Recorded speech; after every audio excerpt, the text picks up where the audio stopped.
तर सकाळ सकाळी दूध आणि देशी केळ खाऊन ऊर्जेचा स्रोत वाढवला आणि गोल्डन क्वीन घेऊन परवा आणलेल्या आय ड्रॉपचा काही इफेक्ट झाला नाही म्हणून पेशंटलाच सांगलीला घेऊन गेलो. जाताना गोल्डन क्वीनची पीयूसी संपली होती म्हणून पीयूसी काढून घेतली आणि पोलिसांची भीती मनातून घालवली. फायनली नंदादीप हॉस्पिटलमध्ये पोहोचल्यानंतर टोकन घेऊन नंबर लावला आणि 2 तास माश्या मारल्यानंतर शेवटी नंबर आला.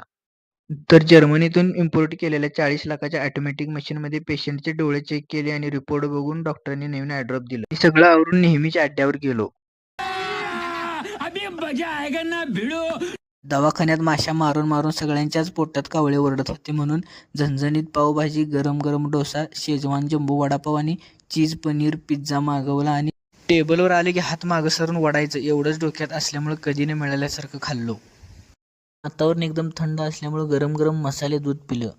घासायला टाइम नव्हता म्हणून बिल देऊन ठरल्याप्रमाणे एक एक पान खाऊन घरी निघालो.